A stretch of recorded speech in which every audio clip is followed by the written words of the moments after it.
ছোটবেলা থেকেই মা ঠাকুমার হাত ধরে বড় হয়েছি।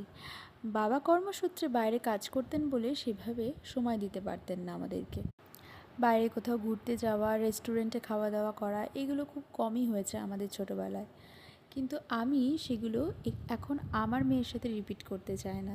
তাই যখন একটুও টাইম পাই আমরা তিনজন মিলে রেডি হয়ে কোথাও না কোথাও ঘুরতে চলে যাই।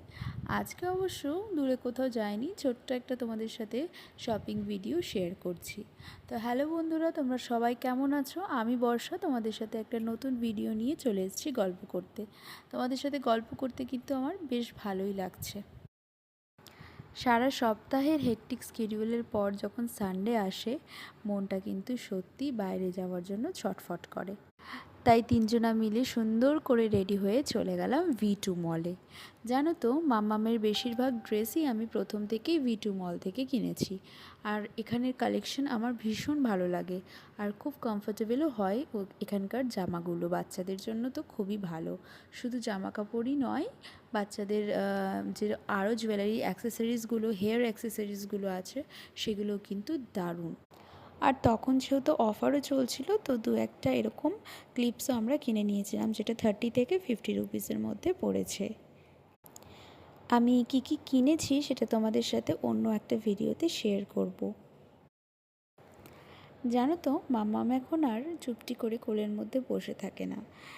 এইবার মলে গিয়ে ও প্রায় প্রত্যেকটা জিনিসেই হাত দিচ্ছে এবং এক্সপ্লোর করার চেষ্টা করছিল। নতুন নতুন জিনিস দেখে খুব আনন্দ উপভোগ করছিল। তা দেখে আমাদেরও খুবই ভালো লাগছিল। আর যেহেতু এখন একটু হাঁটাচলা করতে পারে, সেজন্য এখন নিজে হেঁটে সব কিছু দেখার ওর ইচ্ছে হচ্ছিল। অনেকটা রাত হয়ে গেছিলো, সেজন্য চটপট করে আমরা V2 থেকে কেনাকাটা করে বেরিয়েই পাশেই স্টাইল বাজার ছিল, সেখানে চলে গেলাম। সেখানেও অফার চলছিল, বাই ওয়ান গেট ওয়ানের। তো সেখান থেকেও কয়েকটা কেনাকাটা করে আমরা বেরিয়ে সোজা চলে গেলাম মাম্মামের জন্য জুতো দেখতে। অ্যাকচুয়ালি বাজারটা আমরা গিয়েছিলামই মাম্মামের জন্য স্লিপার্স আর একটা ভালো শু কেনার জন্য। জুতো কেনার জন্য আমরা চলে গিয়েছিলাম ব্যানাচিটি নটস নামের একটা দোকানে। ছেলেদের জন্য ভালো ভালো কালেকশন থাকলেও মেয়েদের জুতো আমার খুব একটা ভালো লাগেনি। তো সেজন্য সেখান থেকে বেরিয়ে আমরা শ্রীলেদার্সে ঢুকে গেলাম। সেখানেও প্রায় ওদের ক্লোজিং টাইম হয়ে গেছিলো, সে কারণে আমরা চটপট দুটো একটা স্লিপার আর একটা ভালো একটু শু দেখে পছন্দ করে কিনে নিয়ে চলে আসলাম। ব্যাস, তারপরে ওখান থেকে বেরিয়ে খুব গরমে দুটো আইসক্রিম আর একটা রোল খেয়ে চটপট আমরা বাড়ির দিকে রওনা দিলাম। তো ভিডিওটা যদি ভালো লাগে, তোমরা অবশ্যই কিন্তু আমার ভিডিওটা